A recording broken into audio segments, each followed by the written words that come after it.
بعد 5 سنين استخدام من ايربودز برو كانت دايما بتلبي لي احتياجاتي، بس في الاخر واجهتني مشكله كبيره فيها، وده اللي خلاني اروح للايربودز العاديه. فانا جاي اقول لكم النهارده تجربتي مع الايربودز برو والايربودز 4 ومميزات كل واحده فيهم وعيوبهم بعد الاستخدام، وكمان هعمل لكم تجربه حقيقيه للايربودز العاديه. اهلا بيكم، معاكم ميجو. من 5 سنين لما اشتريت ايربودز برو جنريشن 1 كانت دايما بتلبي لي احتياجاتي، وفعلا اول ما جربتها قلت انا عمري ما هشتري ايربودز تاني، هي دي اللي هتكمل بيها حتى لو بقيت حياتي، يعني لو هتعيش انا هكمل بيها، لان كان عاجبني فيها الديزاين بتاعها وشكلها الشيك، مع كمان الفيتشرز اللي موجوده فيها مش موجوده في الايربودز العاديه، لانه وقتها كان بينزل الايربودز العاديه كانت بتبقى الطويله دي، فانا ما كانش عاجبني شكلها وكنت حابب الشكل الصغير. السماعه كانت بتنزل بسوكت لايتنينج وبتشحن كمان وايرلس، وجوده الصوت الممتازه اللي كانت السماعه دي بتديها لي. هتيجي تقول لي ما كل ده موجود في اي سماعه تانية، ايه المميز في السماعه دي؟ المميز في السماعه دي واللي خلاني اشتري فئه البرو مخصوص عشانها وهي النويز كانسليشن، ان هو يقدر يعزل لك الدوشه وانت ماشي، وده كان بفضل الحته البلاستيك اللي موجوده في السماعه نفسها دي كانت دايما هي السبب اللي بتحسسك ان السماعه دي فعلا قويه جدا في النويز كانسليشن، وده السبب اللي يخليك تشتري الايربودز برو. طيب هل بعد ال5 سنين استخدام واجهني عيوب من السماعه دي؟ الحقيقه ما كانش فيها عيوب خالص، غير عيب واحد قاتل قادر انه يخليني ارمي السماعه دي خالص ومش هستخدمها تاني، وانا هستخدم الايربودز العاديه اللي هي من غير جلده. للأسف يعني بعد ما كانت الجلدة دي هي مصدر إلهامي في السماعة، دلوقتي بقت الجلدة دي بالنسبة لي لأ، يعني أنا مش عايز الجلدة. طيب المميزات اللي قابلتني في ايربودز 4 كويسة، قادرة إن هي تلبي لي احتياجاتي، وهو ده اللي أنا عايزه من السماعة، ما عدا شوية حاجات بسيطة. أول حاجة عجبتني في الايربودز 4 إن الكيس بتاعها صغير والحجم مش كبير، فسهل إن أنت تاخدها معاك في أي حتة. هو كده اوريدي البرو صغيرة، بس يعني في فرق لو حطيتهم الاتنين جنب بعض كده، لأ هتحس بالفرق وهتلاقي إن الاتنين لأ مش قد بعض خالص. بلس كمان إن هي بتدعم شحن التايب سي اللي خلاص كل منتجات ابل من حوالي 2 أو 3 سنين، وكمان على طول قدام هيدعم التايب سي، خلاص مفيش فكره اللايتنينج تاني. كمان لما تيجي تلبس السماعه في ودانك بتحس براحه مش طبيعيه، يعني انا حاسس ان انا ما حطيتش حاجه في وداني خلاص، بعيدا عن فكره البرو بقى والجلده اللي بتخش اللي بتكتم لك الدنيا جوه، لا انا هنا حاسس ان انا مفيش حاجه في وداني، انا قاعد عادي، لدرجه ان انا احيانا كنت بحس انها وقعت من وداني او مش وقعت، يعني هتقع، بس لو جيت عملت كده مثلا كده تجربه ولا اي حاجه بتقع من ودانك، يعني الموضوع خالص خالص مهما عملت.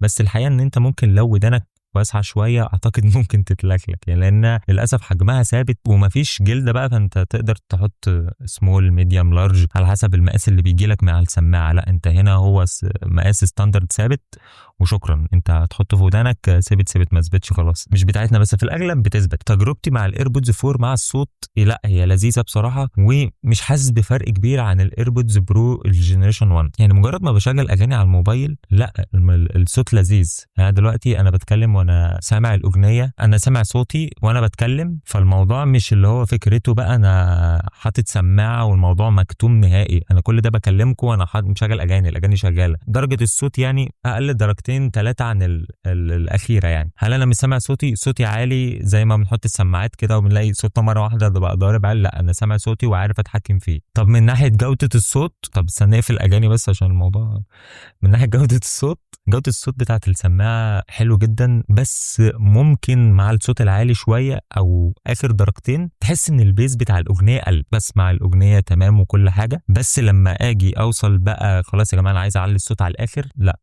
مش هتاخد البيز اللي انت هتاخده من نفس الدرجه اللي في النص او ال3 درجات اللي قبل الاخرى، يعني اخر درجتين بس بالتحديد في الصوت هم اللي هتحس ان البيز قل، مش كواليتي الصوت قل، لا هو البيز نفسه الدبه دي قلت وصوت المغني بقى عالي. اعتقد دي حاجه ابل عاملاها عشان ممكن تحافظ على جوده السماعه بتاعت الايربودز عشان ما تبوظش منك وتلاقيها زنت في المستقبل، يعني بلس انك اكيد لو عليت الصوت للاخر بتاع السماعه الايربودز 4 انت اكيد اللي بره ده هيسمعك، ففكره ان انا اجيب سماعه ما فيهاش كاوتش دي هتبقى بتاثر ان انا مش عارف اعلي الصوت على الاخر، لو راكب ميكروباص ولا حاجه لا اللي جنبي هيسمع انا بسمعك. بلس كمان ان السماعه دي فيها مميزات حلوه قوي، لو انت قاعد في مكان عام وحد رن عليك مثلا وانت مش عايز تتكلم ولا معاك التليفون ولا معاك اي حاجه وعايز تكنسل المكالمه او ترد ايا كان، فممكن نرن واحنا لابسين الايربودز. دلوقتي الموبايل بيرن اهو، عايز بقى ارد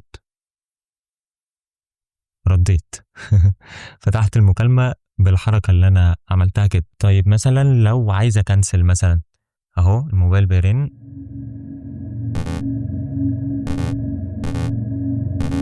طب ليها طريقة معينة؟ طيب انا دخت. طب اروح يمين شمال؟ ما بتكنسلش. قفل. قفل. اخيرا قفل.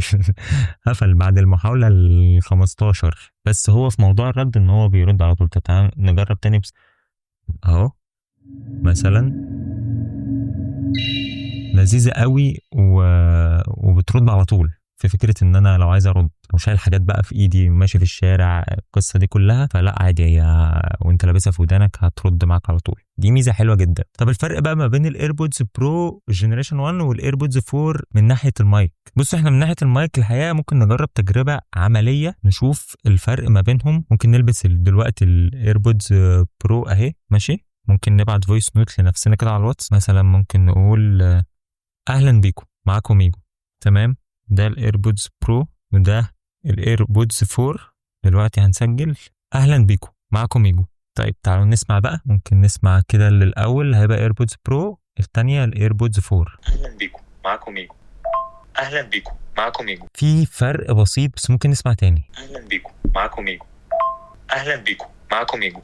الحقيقه ان انا بالنسبه لي صوت الشخص في الايربودز 4 احسن بكتير او بفرق شويه عن الايربودز برو. ليه؟ لان انا حاسس ان هو بيتخن الصوت. ففكره ان انا لو في دوشه حواليا كمان هو هيعزلني اكتر عن الدوشه اللي حواليا بسبب الصوت التخين والواضح الاكتر. لكن الايربودز برو المايكات بتاعتها يعني كويسه، بس طبعا ايه اقل من الايربودز 4. ممكن ده عشان دي سماعه مستعمله بقى لها 5 سنين ودي سماعه لسه جديده. ممكن الله اعلم. لان كمان الفرق ما بينهم مش كبير قوي، لانه مجرد شخص صوته تخن في السماعه الايربودز 4. يعني مش حاسس ان في فرق. لا، في نقله نوعيه من ناحيه المايك. هو في تحسن بس مش نقله كبيره يعني. طيب تجربه العزل بقى في الايربودز 4. طبعا الايربودز 4 هي كده من غير نويز كانسليشن. النسخه اللي معايا دي انا مش عايز منها عزل. ليه؟ لان انا اتهنت مع العزل في الايربودز برو، مش 4 بقى، برو. لان انا مع الوقت الكاوتشايه دي كانت الاول تمام وزي الفل معايا والدنيا جميله وعامله لي عزل والدنيا جميله. بس مع الوقت بعد 3 سنين تقريبا من استخدام الايربودز برو وداني بقت تتعب قوي. بقى يجي لي التهابات في وداني لدرجه اني ما بقتش قادر احط السماعه في وداني. انا بقيت كل شويه لما بحط البرو في وداني كده مع الوقت جيمنج بقى بتكلم وانا بعمل حاجه ايا كان، لا انا ببقى محتاج اشيل السماعه من وداني واعمل كده مش قادر. وداني بتاكلني، في التهاب جوه وداني رهيب. هستنى بتاع 10 ثواني او 20 ثانيه وارجع احط البرو تاني. مع بقى بعد الاحساس ما بيجيلي اول مره، لا بيتكرر بقى كتير. يعني مش مجرد احساس وبيروح. ما اتكررتش مره او اتنين، ده هي على طول ما شاء الله من بعد استخدامي الايربودز برو لمده مثلا 3 سنين او حاجه. لا الموضوع بقى مستمر معايا. طيب انا خايف لحسن اوصل مرحله ان انا خلاص يحصل حاجه في وداني بسبب الالتهاب الكتير اللي بيحصل من الايربودز برو. فده اللي خلاني اجري على الايربودز 4، لانها كمان ابل عملتها بالتصميم الصغير بتاعها. بالنسبه لي هو افضل تصميم لايربودز عموما. هو ده اللي انا عايزه. انا عايز سماعه صغيره لاني هربت من العاديه دي الجنريشن 1 و2 و3 لان هم كان شكل الطويل ده. فانا ما كنتش حابه زي ما قلت لكم في اول فيديو. فده كان الشكل المثالي بالنسبه لي وما فيش جلده. انا عارف ان في بينزل منها نويز كانسليشن بس انا مش عايز نويز كانسليشن. ليه؟ لان حسيت فرق السعر بين دي ودي كبير قوي. فكره ان انا 3000 جنيه ولا حاجه يا جدعان. ايه يا جدعان كل ده عشان نويز كانسليشن؟ مش عايز نويز كانسليشن. مش عايزه. انا همشي بالبرو. لما احتاج نويز كانسليشن هلبس البرو. يعني الموضوع وحش قوي. فكره بصراحه الجلد دي مع الوقت حصل تاب. وممكن انت لو ودانك مثلا او جلدك حساسه او حاجه، لا انت ممكن مع الوقت البرو تبهدل لك ودانك ومش هتبقى الاختيار الانسب ليك بسبب الكاوتشيه اللي فوق دي وانها بتبقى ضغط قوي على ودانك. فاحساس صعب جدا. الايربودز 4 انا عملت لها تجربه من ناحيه هي ما فيش عزل بس من ناحيه بقى ان هسمع اللي حواليا ولا لا. فانا لبستها وانا في عربيتي وخدتها كده وشغلت الراديو ورحت لابسها في وداني وشغلت عليت صوت الراديو وعليت صوت الايربودز. داخل لي صوت داخل لي صوت. يعني مش هقول لك مش داخل لي صوت. ليه؟ لان حتى لو ما فيش نويز كانسليشن هي ما فيش جلده تمنع الصوت انه يخش لودانك، الصوت الخارجي يعني اللي بره السماعه. فدخل لي صوت بس صوت ضعيف. الصوت ممكن انت لو عليت الصوت الايربودز بتاعتك ما تقدرش تحدد الصوت الخارجي ده اغنيه ايه مثلا، او مين اللي بيتكلم، او القصه دي، الا لو خليت الصوت عند النص مثلا او حاجه. لا هتسمع، لو عملته في النص لا هتسمع اللي حواليك وهتسمع اللي بيتكلم وهتعرف مين اللي بيكلمك وكل القصه، واذا كانت اغنيه ولا حد بيتكلم كل القصه دي. لكن عالي قوي لا مش هتسمع حاجه. بلس ان اكيد طبعا زي ما قلت لكم اللي بره هيسمع انت بتسمع ايه لو عليت الصوت على الاخر. بس انا شخصيا بالنسبه لي كل ده هو مقابل ان انا احط سماعه كده في وداني وحاسس ان انا مش حاطط سماعه. الموضوع فعلا يستاهل. انا تعبت من البرو، يعني انا لو حطيت البرو دلوقتي في وداني، يعني دي الفور ودي البرو، لا انا حاسس هنا ان في كتله في وداني. احساسي اصلا بالنقله اول ما اشتريت الفور انا لبستها، هو في ايه، هو انا حاسس ان أنا مش لابس حاجه. فلا يعني دي كتله رهيبه وكتمه، وممكن هتسبب لك التهابات مع الوقت لو انت جالك حساس زي ما قلت لك. لا الموضوع صعب قوي. لا انا مش عايز انا عايز العاديه دي، اللي هو احساس ان انا لابس سماعه بس مش احساس عادي خالص. اقدر اعيش حياتي واقعد يومي كله كامل وانا لابس سماعه. وانا جربت دي وقعدت بيها 4 و5 ساعات لابسها وبتكلم في التليفون وعايش حياتي، لا ما فيش اي حاجه الحمد لله. الا بقى لو انت خلاص انت محتاج النويز كانسليشن ومحتاج العزل ومحتاج القصه دي كلها، محتاج جوده الصوت الرهيبه، هتروح لفئه البرو. بس بقى انت وحظك بقى جلدك هيستحمل ولا مش هيستحمل. وخلي بالك زي ما قلت لك انا جلدي استحمل في الاول. انا كنت الاول عادي يعني ما عنديش مشكله ان انا استخدم السماعه لساعات، لكن انا الاحساس ده جالي زي ما قلت لك بعد 3 سنين، فمش شرط يظهر معاك في اول مره. بس كده دي كل حاجه عن نقلتي النوعيه اللي بالنسبه لي هي غريبه شويه، ان انا اسيب فئه البرو واروح للفئه العاديه. دي غريبه شويه ومش اي حد يتقبلها، لان انا الناس كلها بتسيب العاديه وتروح للبرو. بس تدعمني بقى باللايك والشير وسبسكرايب. الموبايل بتاعك يا صديقي. سلام.